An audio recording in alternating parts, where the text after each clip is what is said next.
नमस्कार। आप सभी का एक बार पुनः ओम डिजिटल स्टडी के इस ऑनलाइन लर्निंग प्लेटफॉर्म पर बहुत बहुत स्वागत, अभिनंदन। आज के इस सेशन में हम दो बड़ी भर्तियों के बारे में चर्चा करेंगे।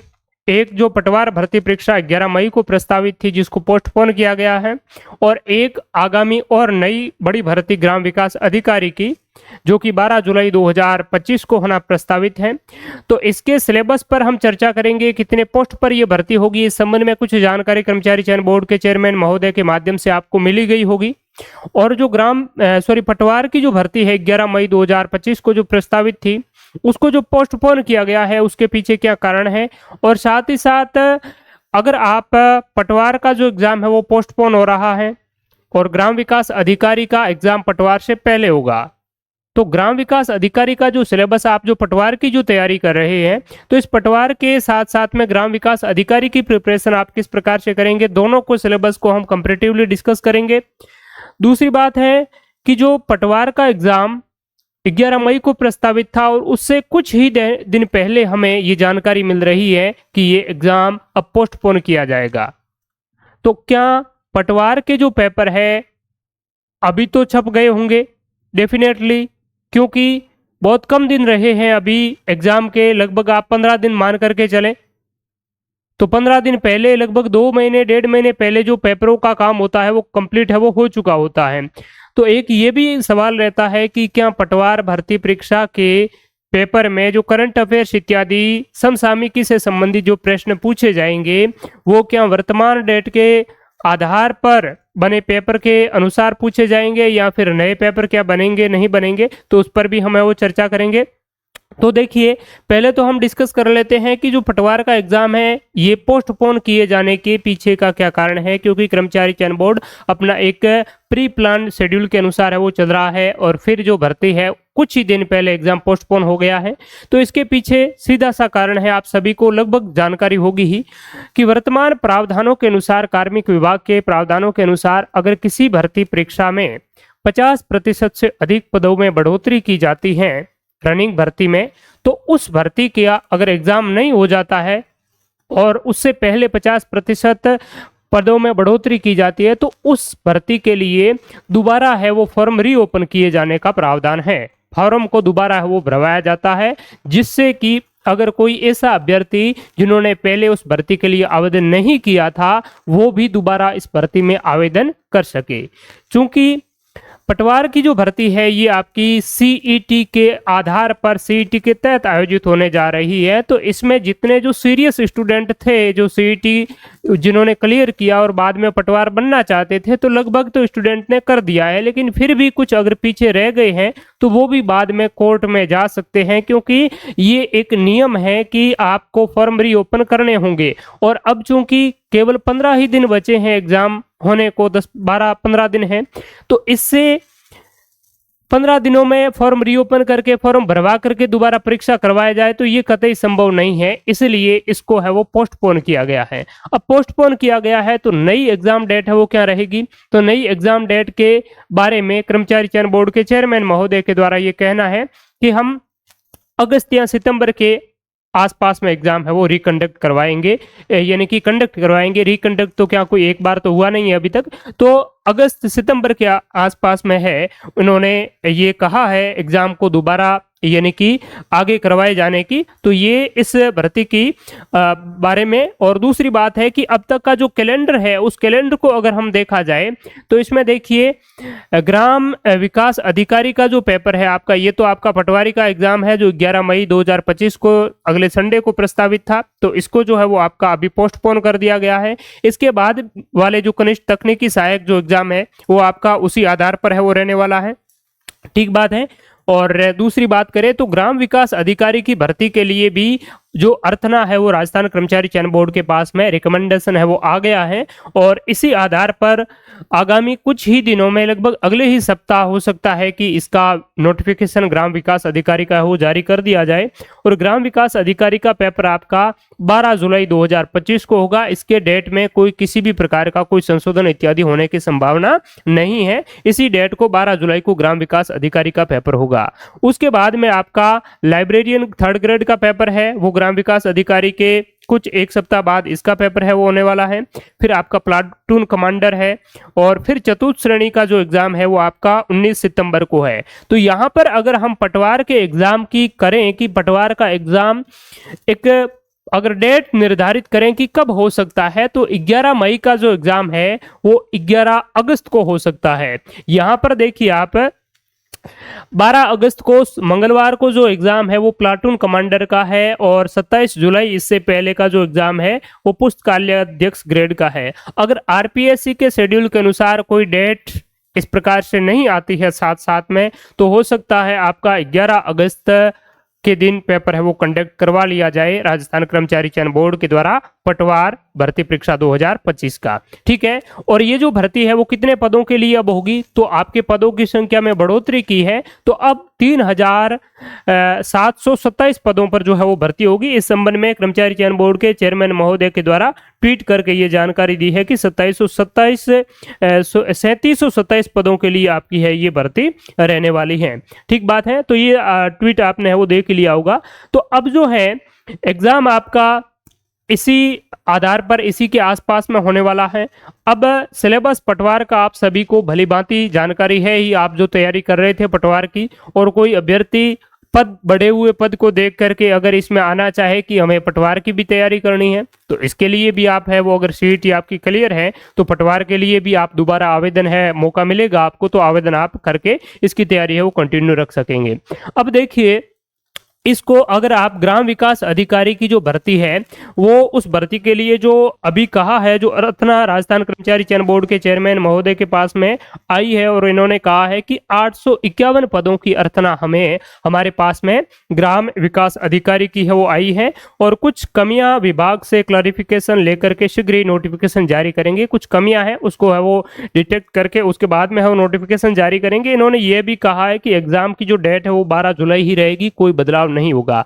तो क्या अभी जो सिलेबस है ग्राम विकास अधिकारी का, चूंकि इसका विज्ञापन जारी नहीं हुआ है तो सिलेबस विज्ञापन के साथ में ही आएगा, तो क्या इसके सिलेबस में क्या हो सकता है सिलेबस, तो सिलेबस के संबंध में भी कर्मचारी चयन बोर्ड के चेयरमैन महोदय के द्वारा पहले भी एक बार कहा जा चुका है कि सिलेबस में कोई बदलाव विभाग नहीं करेगा, वही सिलेबस रहेगा जो पिछली बार हुआ था।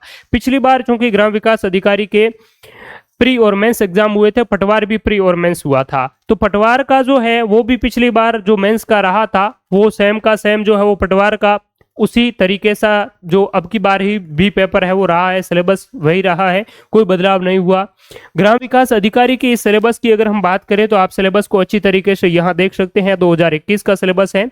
मुख्य भर्ती परीक्षा और प्रारंभिक परीक्षा में थोड़ा बहुत सिलेबस में अंतर है, क्योंकि प्रारंभिक परीक्षा तो आपकी सीईटी के मार्फत, यानी कि सीईटी को आप प्रारंभिक परीक्षा कह सकते हैं, तो वो प्रारंभिक तो आपकी हो चुकी है। अब मुख्य भर्ती परीक्षा है ग्राम विकास अधिकारी का, जिसका सिलेबस कुछ इस प्रकार से है। ये जो एग्जाम है, ये जो पेपर है आपका, तो इसमें आप देखिए 160 प्रश्न इसमें आएंगे। नंबर ऑफ क्वेश्चंस जो है वो 160 होंगे, और कुल 200 अंकों का पेपर होगा। 3 घंटे का आपका समय है वो इसमें मिलेगा। ठीक बात है। अब 160 प्रश्नों की जो संख्या होंगी, इसमें 1/3 नेगेटिव मार्किंग भी होगा।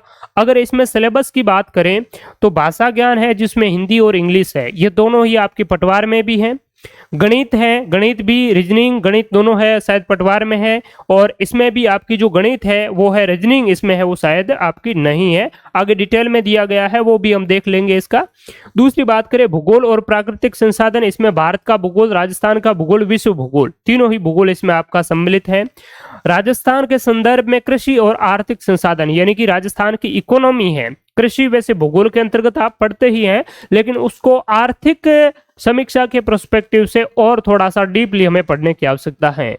और इतिहास और संस्कृति, जिसमें भारत के इतिहास संस्कृति से संबंधित भी कुछ एक प्रश्न पूछे जाएंगे, और मोस्टली राजस्थान से संबंधित है वो रहेंगे। और अच्छी तरीके से आप इसको जानना चाहे पेपर के स्टैंडर्ड को, तो प्रीवियस वाला पेपर कर्मचारी चयन बोर्ड का आप देख सकते हैं। अब यहाँ पर पटवार की बात करें तो पटवार में भी आपका यही चीजें हैं। सामान्य विज्ञान जो है वो भी इसमें है वो पटवार में आपकी है, और इसमें भी अगर हम बात करें तो गणित है, और गणित के साथ साथ में यहाँ पर सामान्य ज्ञान के अंतर्गत सामान्य विज्ञान में भी इसमें है वो समाहित हैं। जनरल साइंस भी ग्राम विकास अधिकारी में है। और इसकी अगर हम बात करें तो इसमें भी आप देखिए, अगर बात करें तो जो ज्योग्राफी है, हिस्ट्री, कल्चर, पॉलिटी है राजस्थान की, जनरल इंग्लिश हिंदी है, मेंटल एबिलिटी रीजनिंग है और बेसिक कंप्यूटर है। बेसिक कंप्यूटर की इसमें बात करें तो ये साइंस के साथ में बेसिक कंप्यूटर के दो चार कुछ एक दो जो सवाल हैं वो दूर संचार, इलेक्ट्रॉनिक्स इत्यादि के यहाँ पर है वो दिए हुए हैं, यानी कि इंटरनेट से संबंधित सवाल है वो इसमें भी पूछे जाएंगे। कहने का मतलब है काफी हद तक जो सिलेबस है आपका एक जैसा है। दूसरी बात करें तो इसके साथ साथ में आसपास में चतुर्थ श्रेणी कर्मचारी की भी बड़ी भर्ती है वो आपकी सितंबर में होने जा रही है।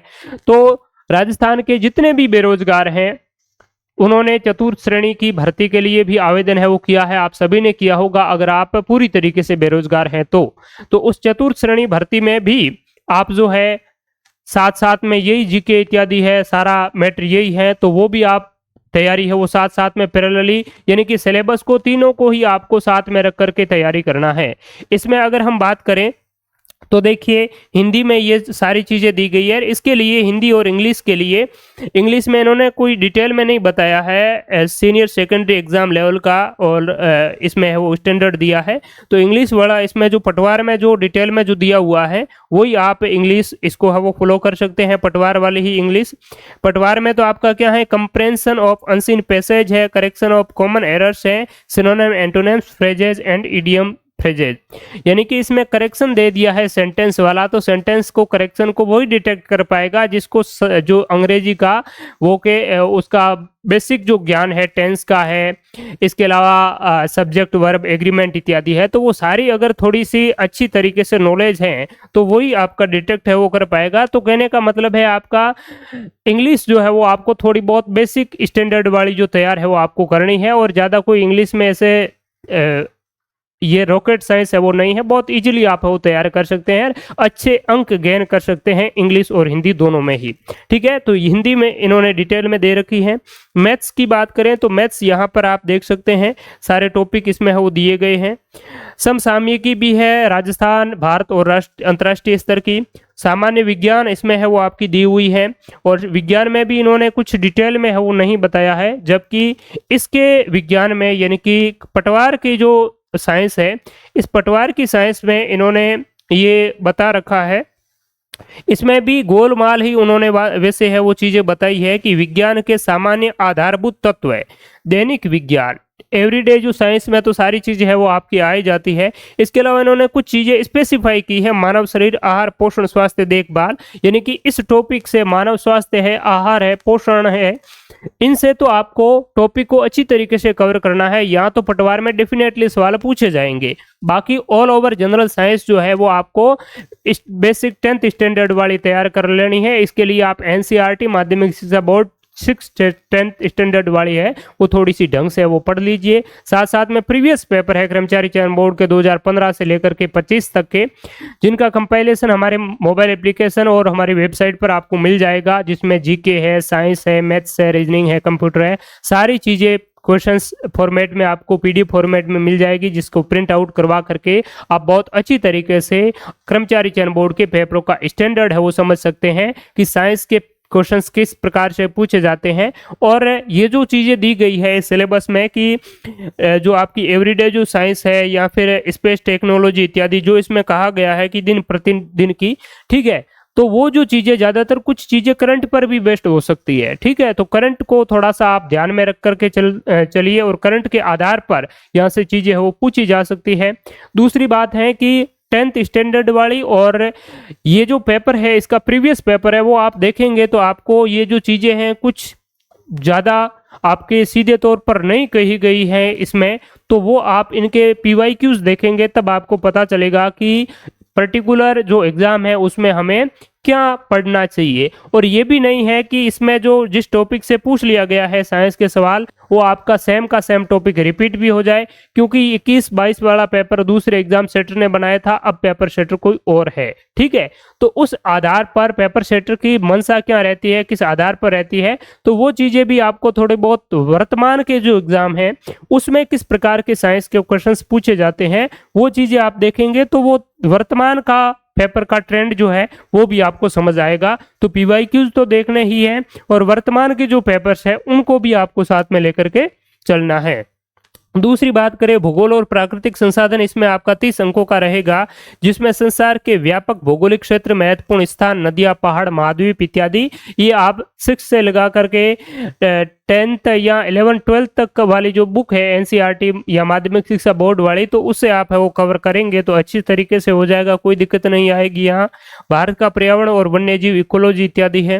राजस्थान का भौगोलिक परिदृश्य जो है, इसमें राजस्थान का कंप्लीट भूगोल दिया गया है। इसके अलावा आर्थिक राजस्थान की, जैसे अकाल है, बेरोजगारी है, गरीबी है, सूखा है, ये गरीबी, सूखा, बेरोजगारी ये राजस्थान के जनरली एग्जाम में नहीं होते हैं, कुछ स्पेसिफाई एग्जाम में ही होते हैं, तो ये यहाँ पर आपका दिया गया है, जिसमें सवाल आपसे जैसे बेरोजगारी से संबंधित कुछ रिपोर्ट्स हैं नवीनतम, वो रिपोर्ट से संबंधित डेटा है वो पूछे जा सकते हैं। ठीक है, गरीबी से संबंधित कुछ रिपोर्ट्स है वहां से डेटा पूछा जा सकता है। सूखा, अकाल से लगभग सवाल है वो आपका पर्यावरण, पारिस्थितिकी, मरुस्थलीकरण इत्यादि से पूछे ही जाते हैं, तो वो आपका ज्यादा कोई बेसिक की सवाल यहाँ से पूछे जाते हैं। इसके लिए ओम डिजिटल स्टडी लर्निंग एप्लीकेशन पर राजस्थान ज्योग्राफी का, Rajasthan history, art and culture का और कंप्लीट राजस्थान जीके का एक फाउंडेशन बैच भी है, जिसको हम टाइम टू टाइम, समय समय पर है वो अपडेट करते हुए चल रहे हैं। तो आप अगर चाहे तो उस कोर्स का है वो हिस्सा बन सकते हैं, जिसमें आपका ये सारा कंप्लीट हो जाएगा। यहाँ हम डेडिकेटेड ग्राम विकास अधिकारी के लिए भी जल्द ही एक राजस्थान जीके का कोर्स है वो लॉन्च करेंगे, जिसमें राजस्थान की हिस्ट्री है, ज्योग्राफी है और ये जो इकोनॉमी है वो सारी कंप्लीट करेंगे नवीनतम अद्यतन डेटा के आधार पर, तो उसमें भी आप है वो एनरोल हो सकते हैं। ठीक है, और उसमें आपको टेस्ट सीरीज इत्यादि सारी कुछ है वो फ्री में मिलेंगी, पीवाईक्यूज भी है वो सारे आपको उसके साथ में फ्री में वो मिल जाएंगे। इतिहास की बात करें तो भारतीय राजनीतिक सांस्कृतिक इतिहास के लैंडमार्क पद चिन्ह है। ठीक है, मुख्य स्मारक, साहित्यिक कार्य, पुनर्जागरण, राष्ट्रीय एकता और स्वतंत्रता के लिए जो संघर्ष है वो भारत वाला है ऊपर तो, और नीचे जो है वो राजस्थान के विशेष संदर्भ में ये चीजें आपको हो ध्यान में रखनी है। राजस्थान के इतिहास व संस्कृति के विशेष संदर्भ में यहाँ से चीजें वो आपकी पूछी जाएगी। अब यहाँ पर क्या क्या टॉपिक पूछे गए हैं और किस आधार पर, इसको अगर आपको डिटेल में समझना है तो इसका पीवाईक्यूज देख लीजिए, आपको अच्छी तरीके से समझ आ जाएगा कि यहाँ से सवाल है वो कहाँ से पूछे गए हैं और आपको कौन सा जो रेफरेंस मैटर है कहां से तैयारी करनी चाहिए। मैटर मैं आपको बता देता हूं, माध्यमिक शिक्षा बोर्ड का और एनसीईआरटी का जो इस टॉपिक पर आधारित जो चीजें आपको मिलती है वो अच्छी तरीके से कर लीजिए, वहां से बाहर कोई सवाल नहीं पूछा जाएगा। आपको बड़े बड़े किताब लेने की आवश्यकता नहीं है, केवल माध्यमिक शिक्षा बोर्ड आपको कंटेंट खोजने की आवश्यकता होगी कि 1-2 दिन बैठ करके आप बोर्ड की वेबसाइट पर जाकर के पूरी किताबें को अच्छी तरीके से खंगालेंगे और उसके बाद में जो जो टॉपिक आपके काम के हैं वो टॉपिक अलग करके उसकी प्रिंट आउट निकलवा करके अपने मेज पर रख लीजिए। दूसरी बात है कि जो पीवाईक्यूज है वो भी आप चाहे तो बोर्ड की वेबसाइट पर एक एक पेपर और उसके आंसर की डाउनलोड करके उसको मर्ज करके प्रिंट आउट निकलवा सकते हैं। और इतना काम आप करने में हिचकिचाते हैं, नहीं कर पाते हैं, तो हमारे द्वारा ऑलरेडी इसका कंपाइलेशन किया हुआ है, हमारे कोर्स के साथ में आपको सारा फ्री मिल जाएगा और कुछ नॉमिनल फीस के साथ में आप विदाउट कॉस्ट परचेज की अलग से भी इसको वो डाउनलोड कर सकते हैं। ठीक बात है, तो वो आपके लिए बहुत ही मददगार चीजें है वो सिद्ध होगी। तो ये कुल मिलाकर के आपका इसका है वो आपका सिलेबस है ग्राम विकास अधिकारी का, जिसमें भाषा ज्ञान भी है, मैथ्स भी है और जीके भी है और ये सारी चीजें हैं। ठीक है, तो ये आपका 2021 वाला जो है वो इसका सिलेबस है और ये पटवारी का सिलेबस 2025 वाला। इसकी बात करें तो ये आप सभी को पता होगा, जो नए अभ्यर्थी है और चाहते हैं हम आगे जब फॉर्म रीओपन करेंगे तब फॉर्म भरेंगे तो वो देख सकते हैं। यहाँ पर राजस्थान के इतिहास की महत्वपूर्ण ऐतिहासिक घटना है, इसमें राजस्थान की पॉलिटी भी आपके साथ में है वो दी गई है। ठीक बात है, तो अब देखिए एक बात मैं आपको कह देता हूं क्लियरली कि जो पटवार का एग्जाम आपका होगा वो एग्जाम के पेपर है वो ऑलरेडी आपके छप चुके हैं और आपका जो एग्जाम सितंबर में, अगस्त में जब भी होगा तो पेपर यही आपके यूज किए जाएंगे जो आपके अब तक यानी कि अप्रैल के यानी मार्च में लगभग पेपर आपके है वो छप चुके होंगे। तो आप अगर केवल डेडिकेटेडली पटवार की ही तैयारी कर रहे हैं तो आप क्या है मार्च तक वाले, उससे पहले वाले करंट अफेयर्स है वो उस पर ज्यादा फुल फोकस करें। जनवरी यानी कि दिसंबर, जनवरी, फरवरी ये करंट अफेयर्स है पटवार वाले अभ्यर्थी बहुत अच्छी तरीके से तैयार कर लीजिए। दिसंबर, जनवरी, फरवरी और मार्च 20 मार्च के आसपास के लगभग आप वो तैयार कर सकते हैं। ठीक है, और इसके साथ साथ में बहुत सारे पैरेलली एग्जाम है वो हो ही रहे हैं, तो इसीलिए आप करंट अफेयर्स छोड़ना बिल्कुल आपको नहीं है। बाद वाले भी, अप्रैल वाले और उसके बाद में जैसे जैसे आते हैं सितंबर अगस्त से 1-2 महीने पहले तक, तो जो पशु परिचर चतुर्थ श्रेणी इत्यादि की परीक्षा देने के इच्छुक हैं, तो वो सारे अभ्यर्थी अगस्त तक के करंट अफेयर्स है वो कंटिन्यूटली आप पढ़ते रहे। इसमें राजस्थान की पॉलिटी भी है, तो राजस्थान के पॉलिटी में पदाधिकारी इत्यादि है वो मार्च तक के अपडेटेड डेटा के अनुसार आपसे वो पूछे जाएंगे, क्योंकि 6 लाख से ज्यादा अभ्यर्थियों के लिए पेपर बोर्ड ने है वो प्रिंट किए हैं, तो इसमें भी बहुत बड़ा है वो खर्चा आता है। आरपीएससी ने भी ऐसे कुछ एग्जाम कंडक्ट करवाए जिसमें एग्जाम परीक्षा से कुछ समय पहले ही पोस्टपोन किया, तो उसके पेपर वही यूज किए जो लगभग 1.5 साल पहले के थे। 2021-22 का एक शायद कोई लेक्चरर का पेपर था, 20 वाले पेपर 22 में वो दिए थे अभ्यर्थियों को, 1-1.5 साल तक अपने पास में रखे थे। तो ये तो 2-3 महीने का ही आपका समय है। और अभी जूनियर इंस्ट्रक्टर के जेएनयू वाले पेपर हुए थे, तो जेएनयू के फरवरी वाले पेपर है वो बहुत ही पहले छप चुके थे आपके नवंबर के जूनियर इंस्ट्रक्टर के साथ में, तो वहां पर उस समय के है वो पेपर है वो दिए गए थे। तो इसमें आपको ज्यादा कोई नहीं है। ये जो चीजें हैं वो थोड़ी बहुत वर्तमान जो मार्च तक के प्रोस्पेक्टिव से पटवार वाले फोकस करें, जो आपने अभी तक जो डेटा कंज्यूम किया है उनको अच्छी तरीके से रिवीजन करें, और बाकी आगे ग्राम विकास अधिकारी के संदर्भ में आप जो करंट अफेयर्स है वो एग्जाम जब होता है उस एग्जाम से 2 महीने पहले तक का करंट अफेयर्स है उससे पहले तक का है वो मेनली पूछा जाता है, क्योंकि 2 महीने पहले पेपर आपके है वो लगभग रेडी है वो हो जाते हैं। ठीक है, तो यही इसमें है वो आपके लिए जानकारी थी जो मैंने आपके साथ में साझा की। फिर भी आपके इस सिलेबस की बात करें तो सिलेबस के संबंध में यद्यपि कर्मचारी चयन बोर्ड के चेयरमैन कह चुके हैं कि सिलेबस लगभग वही रहने वाला है, थोड़ा बहुत कुछ मॉडिफाई करें तो आपका थोड़ा बहुत डिटेल में दे सकते हैं, इंग्लिश इत्यादि वही चीजें है वो रहने वाली है, वो आपके लिए भी काफी अच्छी ही रहेगी। क्योंकि अगर कोई चीजें है वो थोड़ा सा क्लारिफिकेशन दे दिया जाए, डिटेल में दे दिया जाए, तो हमें तैयारी करने में भी काफी आसानी रहती है, और फिर वो ऐसी चीजें वो नहीं रहती है कि क्या पढ़े क्या नहीं पढ़े। ठीक बात है, तो थैंक यू सो मच, बहुत बहुत धन्यवाद आप सभी का। अच्छी तरीके से तैयारी करते रहे और पटवार के अभ्यर्थी ज्यादा हताश निराश ना होवे, क्योंकि अगर पटवार का एग्जाम अभी हो जाता तो भी वैसे तो आपको तैयारी तो करनी ही थी ग्राम विकास अधिकारी और चतुर्थ श्रेणी जो कर्मचारी तक, और वैसे ही करनी है, तो अच्छी तरीके से और ज्यादा मेहनत और दमदार तैयारी है वो आप जारी रखें। और अभी आपका सिलेबस बहुत अच्छी तरीके से कंप्लीट हो चुका है, आपने कर लिया है, तो उसका बार बार मल्टीपल टाइम है वो रिवीजन करें, नई चीजें ज्यादा ऐड करने की बजाय उन्हीं चीजों को रिवीजन करें और ज्यादा से ज्यादा प्रैक्टिस करें। तो थैंक यू सो मच, और भी आपके कोई डाउट हो तो इस कमेंट सेक्शन में आप वो बता सकते हैं। बहुत बहुत धन्यवाद, शुक्रिया, नमस्कार, जय हिंद।